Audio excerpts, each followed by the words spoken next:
Welcome to Spill the Tea. Today we're talking to Dineen Miller, who writes sweet romantic comedies. Welcome to Spill the Tea.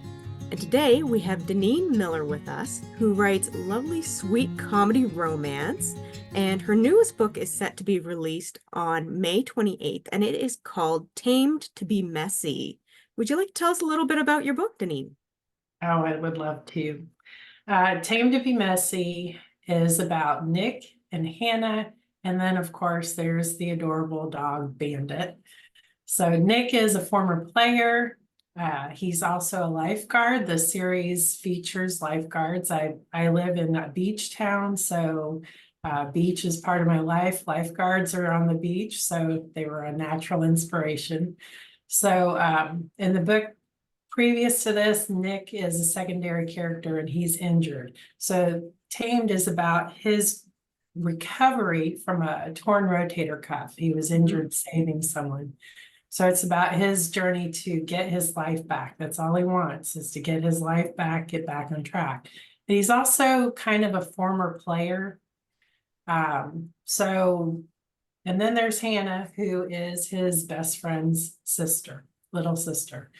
And he remembers Hannah when she was just an 18-year-old with wild curly hair, pigtails, holding a wiggly puppy. And but then she went off to college, and her studies shifted from vet school to being a physical therapist. But now she's back in town and she has opened her own practice, but she's a little bit unique. She's combined her love for physical therapy and animals. So she not only treats people, she treats animals as well. Oh, So that's she'll cool. actually treat the owner and the pet if they need it. So that's kind of her dream. She's starting her own practice. And but her background is sports medicine. She worked with athletes and professional athletes where she was working before. So she is Nick's best shot to get his shoulder back to full mobility, because he really is at an athletic level, and she has that experience and knowledge that she can do it. So, and then Bandit's this adorable dog that she sees as pretty much been he hasn't been taken care of, and it turns out he was injured. So she's on a mission to rescue Bandit. So I love the symbolism in this story, because Nick's a little bit of a stray and Bandit's a little bit of a stray, and she's this, this beautiful force that's coming in to rescue them both. So, which is kind of ironic considering that Nick is the one that usually does the rescuing. That's really cool. Now, for this one, obviously you have like the trope of, the best friend's younger sister, and you're going to have some conflict there. Are there Right. other particular tropes involved in this one, or are there different ones in the series? Well, in this book, like I said, Nick is a former player. It's a slow burn romance. Lots of swoony kisses. We have the rescued dog, injured lifeguard. She's a physical therapist with two overprotective brothers. And they're a close-knit family, and they like to play pranks on each other too. So sometimes it gets a little interesting on what goes on there. So, but because of Nick's player history, his best friend Graham, has basically told him that his sister is hands off. Mm-hmm. And he didn't have a problem with that until he re-meets Hannah. And she's a grown woman now. She's grown up, she's beautiful, she's sassy as all get out. And she really challenges him. That's one of the things I really loved about it. So he really challenges him and pushes him, not only in his physical therapy, but also in his relationship with his parents, which is a little bit estranged. A little bit, well, not so much estranged, but strained. Yeah. So that's part of that, but also it's that, because it's his best friend's sister and he's, trying to stay hands off, he battles a little bit of feeling like maybe he's not worthy of her either. So there's a little bit of that too. And the other two books in the series, you said, are they revolving also in the same town with the lifeguards, or are they different areas? They are. The first book in the series, Bloom to be Messy, um, the hero of the story, he's not a lifeguard. He's actually a metal worker. He creates art with metal and things neat. like that. And the heroine in the book, Amanda, her best friend from that she basically grew up with is Zane. And he's the lifeguard, and he's the one that's featured in the second book, Rescued to be Messy. So the first book really sets up this fictitious town of Sarabella. It's based on the town that I grew up in and live in now, Sarasota, Florida. Very beachy. Our beaches are voted like the best in the country almost every year in the top 5. Mhm. So it's really beautiful here. The beaches are incredible. So this is what I grew up with, these lifeguard towers that we have like on Siesta Key Beach, and each one is a different color. It's very, very Florida beachy, mid-century modern structure, which is very indicative in this area. And so all of that is set up in the first book. And the first book has the save the shop trope, where Amanda's she's inherited her grandmother's shop, and she can't sell it. She has to run it for a year. So she's trying to get the shop in shape so she can sell it and go back to her life in New York. Well, I think we all know how that goes. It's the Hallmark moment. She's staying. Right, right. And Kate is this guy from her past, and she remembers him in high school, and he was kind of a bully Oh to no. her. But then she finds out that it wasn't technically him bullying her. He had a motivation behind it. So that's and I love that story too, because Cade is kind of a single father to his niece. Mhm. He he stepped in to take care of his 4-year-old niece for a while because her mother is trying to get a job and get her life on track, and she just needs help. So Eliana is the cutie pie in that story. So, and then the second book, Rescue to be Messy, is Zane and Callie's story. And that is a second chance romance. They had a history. It didn't work out. They're both lifeguards. She landed in California and created this incredible youth lifeguard program. And she's back in Sarabella now to bring this program to Mango Key Beach, and the program there that Zane has built. So it's a little bit of, that second chance, that friction, because of what happened in the past, but then they have to work together and they have to get along. So some good stuff happens there too. That forced proximity. Right, right, workplace. Exactly. So one thing that I wanted to talk about was your covers for this particular series. They're absolutely gorgeous, Thank and you. they're definitely on point. And so did you want to talk a little bit about those? Yes. So I used an amazing cover artist. Her name is Jillian Leota. Her design business is Blue Moon Creative. And I saw her work and just fell in love with it.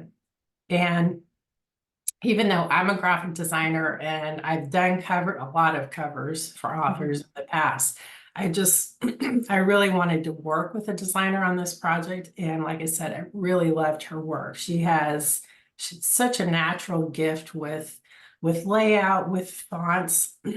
She's really good with fonts. And I think that's one area that a lot of covers can suffer easily if the fonts are not handled correctly. Especially if you're not using fonts that are specific to the genre, and that's real important.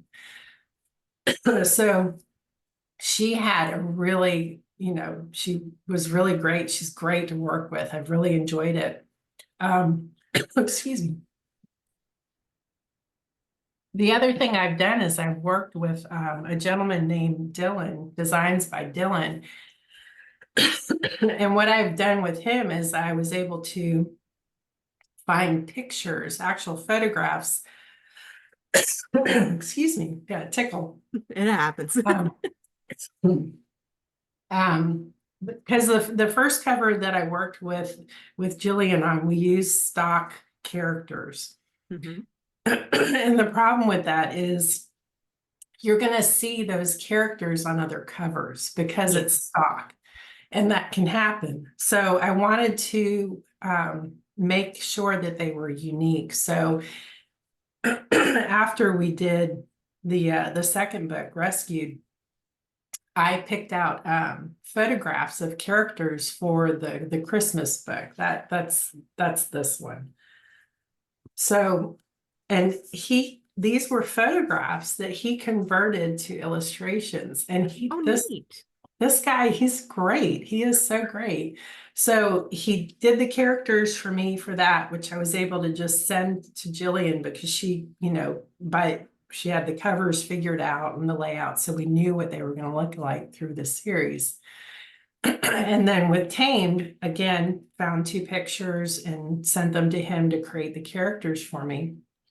And I just loved it so much that I wound up having him redo one of the characters for me on the Bloom book, which I sent to Jillian to replace for me, because I found this wonderful picture of a woman holding flowers. And that book is about a flower shop. She's a florist, temporary florist, so to speak.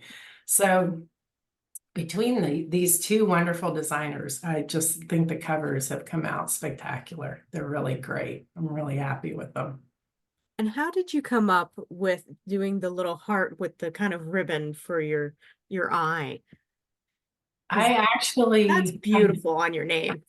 I actually used, I don't know if you're familiar with it, getcovers.com. Hmm. So I use them to do it because part of this whole design process, you think being a graphic designer would make it all great, but I am my own worst client. And I will work something to death and over, and it doesn't go real smoothly. When it's like that, you're looking at something too long that you just can't see it, Yeah. it just gets lost in the weeds. And you do these touch-ups and a little touch-up and a little touch-up Uh-huh. and then it's lost. Yeah, then it's like, okay, I've overworked it. It doesn't look good anymore. So anyway, I used their services to create brand, and they created this that design with me. The full design that I use like in my newsletter has a feather behind it, and it has my Neat. newsletter slogan that runs under it. But I just pulled the name off of it to use for the covers. I think it works great. I love it. It's very simple, but it says exactly what I write. I'm a romance author. And I think too with branding, it's very important to show that Right. because I mean it does definitely say like romance writer, here it is, very classy. I really quite like that. Thank you. I love it too. Yeah. I really have enjoyed having my name is unusual, and it just seems to add a little bit of a panache to it. So, So what drew you into writing in the first place? oh, I have written since I was a child. I just, I think I wrote my first story when I was in 4th grade. Um, just, it's always been a part of my life that I dabbled with, even though I went to college and studied graphic design, and that was my profession. I don't know why I didn't study journalism or go into literary fiction or something like that, but um, it it it was just one of the things that I like to do. I'm very much a creative, so I'm always creating, whether it's stuff for clients, or I'm writing, or I'm crocheting, or I'm always creating things because I love that. um, but it was back in around 2004.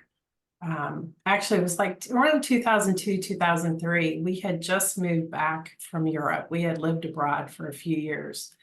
And I wanted to do something I wanted to do some kind of work from home so that I could be home with my daughters. Mm-hmm. And at the time I was really into, at that time I was quilting. I was into quilting. And one of the quilting magazines in the back, it had an ad in there about they were looking for books. They wanted people to write books. And I thought, well, there's an idea. I've never thought about writing a book. And I thought, I'm going to write a book. I'll make money. It'll be that easy, right? That's what we all dream. So I sent away for the information, but that was like the seed, the spark that just started. And I just started writing a story, and my girls would go to bed and I would write at night after they went to bed.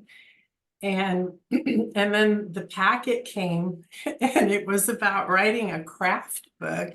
Oh. Not exactly what you were looking for. It was not about writing a novel. So I tell that story and say how, the first book I wrote was the wrong book.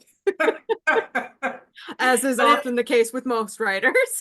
But it turned out, it worked out all right in the end, although that book never saw the light of day. But that was really what got me started in learning about what it takes to write a book. And then that put me in connection with other authors and finding out how does this work, and then going to conferences, meeting editors, meeting agents. I started out traditionally published and then moved later on into indie publishing. So that's really, I started by writing the wrong book. Now, Yeah. having experience in both worlds, traditional and indie, what do you say you prefer?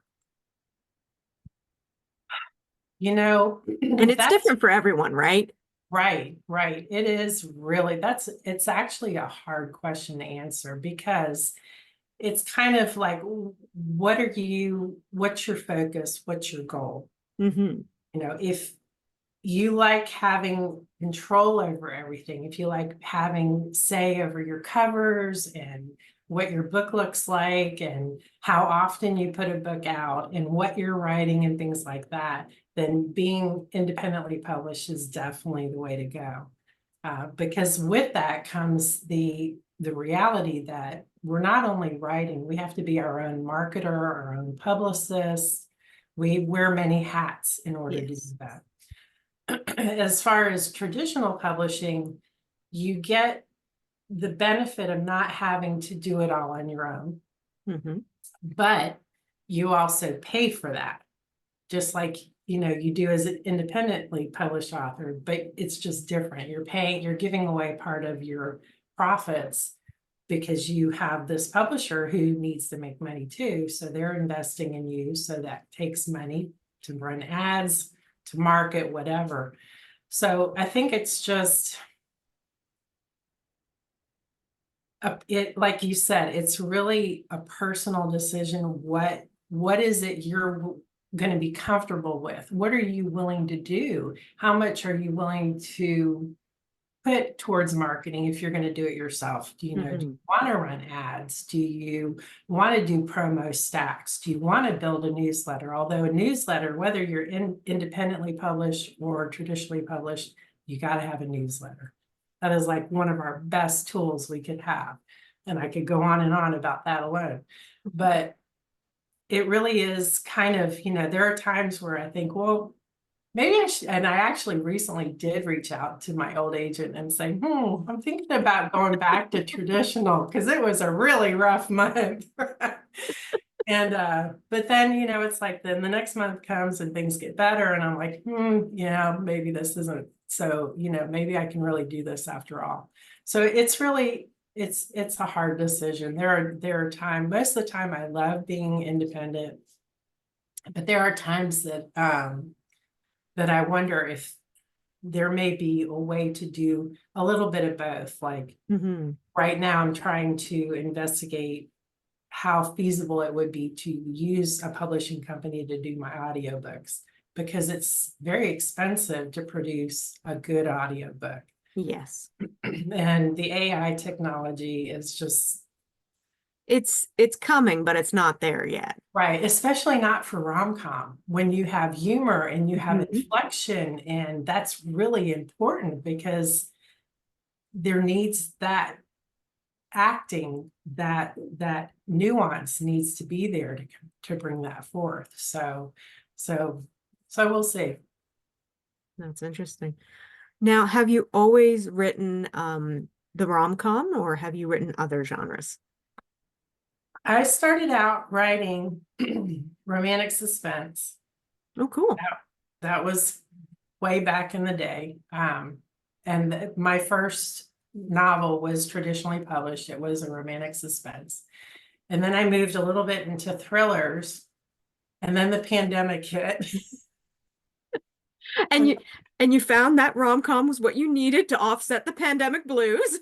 Oh, yeah. So, plus, the reality came one day when, I was taking courses, I was working with a coach, and the advice is, you need to be reading in your genre, which is brilliant advice. It's really important. And I realized that I couldn't read thrillers and romantic suspense anymore. As hard as I was looking all around, trying different nuances of the genres to read the books, and I could not get into them. And my coach, she gave me great advice. She said, you're frustrated, you've been working really hard, just step back, take a break, and just write something for fun. And I did that, and lo and behold, the very first book that came out of that was a little Christmas novella called, um, what's it called? Ugh, brain, another brain fart. That's okay. I've The got your Holiday website. Arrangement. Let me It was see. called The Holiday Arrangement. Oh, yep, right down here, the holiday arrangement. Joy to the Right, world until it falls apart. right, right. And, which was very apropos at the time because that was 2019 when I wrote that. And it was like the world was kind of falling apart. So here I wrote this little Christmas novella, and I thought, huh, could there be something here? And I stuck it out there, and they didn't really do a whole lot with it initially because it was just kind of a test thing. And that thing just like flew off the shelves. It started selling and people were loving it. um, I was floored. So then I wrote the next two books, and these were written in third person. And in the interim, I'm reading in the genre, and I'm loving this genre so much. But as I'm reading it, I realized two things: that predominantly it's written in first person, not third, Mhm. and they're longer books, whereas mine were sitting like 40 to 50,000 words. The novella I think was less than 20. And I realized that I was almost on target market wise, but not quite. So then the decision was, okay, can I write first person? And so I made that pivot and I started writing it. And lo and behold, I realized that I was actually more comfortable writing first person than third, that it flowed better for me, probably because I wrote nonfiction for so many years that it didn't feel too much different. It didn't feel that much differently than conversing in a Mhm. way, because it kind of, the rom-coms today are kind of, in my mind, are kind of an offshoot of what chick lit was about 10, 15 years ago. So it's been really interesting to, you know, shift from that area out of so much frustration and actually wind up landing doing something I love even better. It's really a lesson in being flexible and willing to pivot. And that's the thing too. Sometimes, like, you have to be willing to try things because otherwise you just don't know. Yep, exactly. And it's fun though. That's the thing is, we can venture out, we can experiment, and we can try. If it doesn't work, great. Just pivot again, try something a little different, you know? So it's definitely been an amazing journey, I would say, the last few Mhm. years. Now, are your books published wide or are you exclusive to Amazon? I am exclusive to Amazon. Um, I don't have the bandwidth right now to go wide. So that's a possibility down the road. We'll see. But the thing is, in the genre that I'm writing with, it's romantic comedy, but it's also closed door. The majority of authors writing this are in KU.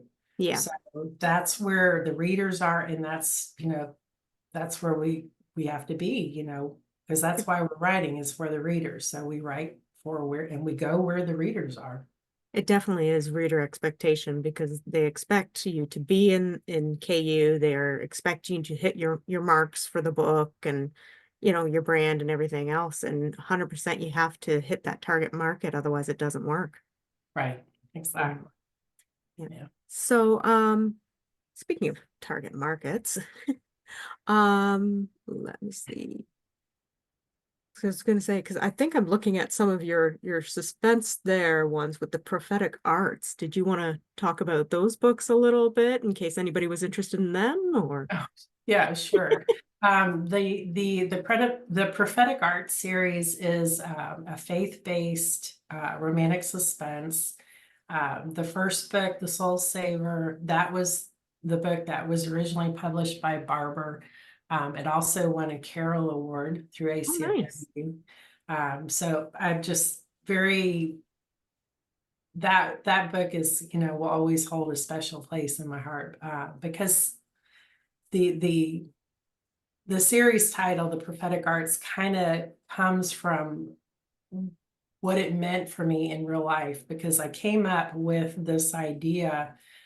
This was back in 2008. And I had the idea and I went to conference and I pitched it. I wound up getting an agent based on this story.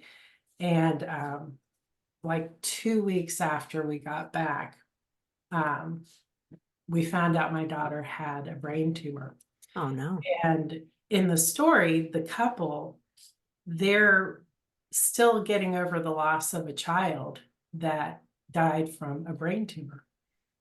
Um, so it was kind of surreal to have created this story and then to find out that my 14-year-old daughter had a malignant brain tumor. She's fine, by the way. Good, good. She, she's 30 years old and about to have her first baby. I'm Oh, going to be nice. grandma. So Congratulations. yeah. So so that was kind of surreal. And then in the story, the husband, he's a physicist at Stanford. And my daughter, her treatment for her tumor was designed by a physicist at Stanford. So it was like, ooh, this is kind of goosebumps, you know, coming all over. So so that book was, you know, really near and dear to my heart.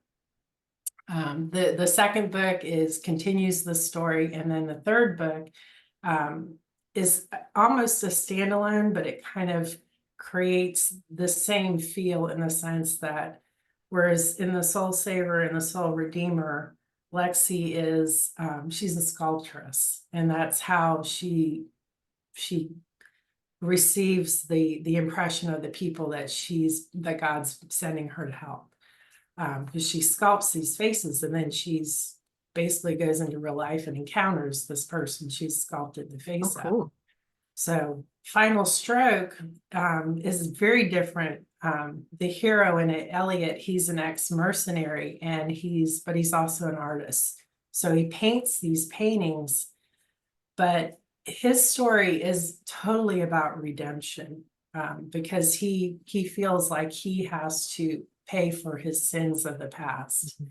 And so his mission has been to fix, you know, he didn't realize that the mercenary group he was working for, that they weren't on the up and up. So there were some things that went down that he found out that genuinely innocent people were hurt.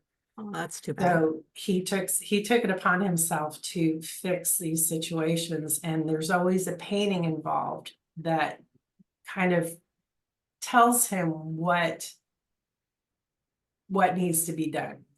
So, but that story, The Final Stroke, is about his final painting, and Lexi, or not Lexi, sorry, I'm getting the characters confused.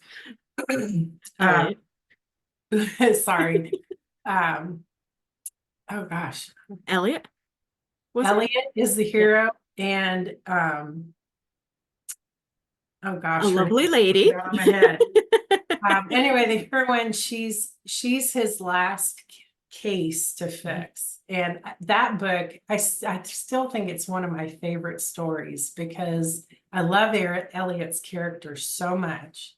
And that book uses the amnesia trope because she doesn't know who she is. She doesn't know where she is. She doesn't even know what city she's in. But she winds up at a women's shelter who takes her to this like rehab place that Elliot is the handyman at.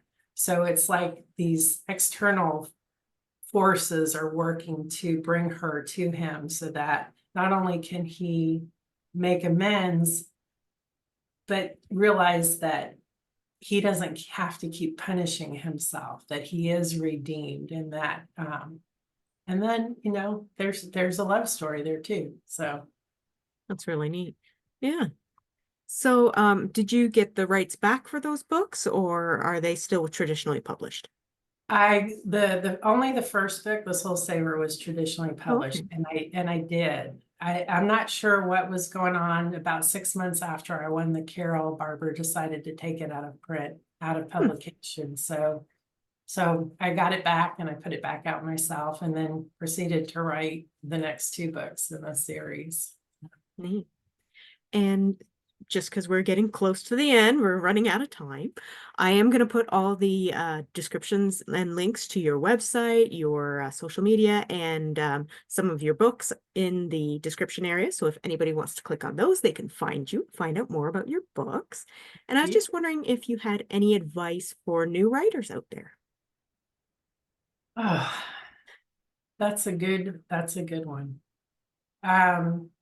I would say one of the best things you can do as a new author, if you're writing and you're working on your first book or you're trying to get published, would be to connect with other authors, connect with other writing groups, have an integral group that you can walk the journey with, because it's a lot of work. It can be really hard sometimes. It can be very discouraging, as well as all the good stuff. But Yes, it's so much better when we get to walk with other people in that journey, to uphold us, to uphold them, to share with, to help each other be better writers, be better authors, to learn things. It's just, it's really better to do it with other writers, other authors, than to try and do it on your own. So I would say that would be, when I think back to my journey, there's no way I could have done any of this without having other people around me to help me, to work with them, to help them, because really, truly, this is something I discovered as a graphic designer when I was working with different ad agencies, that the end product was always better when you shared the process, when you worked with other creatives to brainstorm, to bounce off ideas. The end product is always better. So, absolutely. Well, thank you so much for coming on the show. I really my appreciate pleasure. it. Thank you It for having me. I appreciate it. Thank you. Yeah, it's been wonderful talking to you. And, when the next book of the series comes out, come on again and we'll talk about it. Sure, thank you. Or a new series. Or a new series. You never know what's cooking.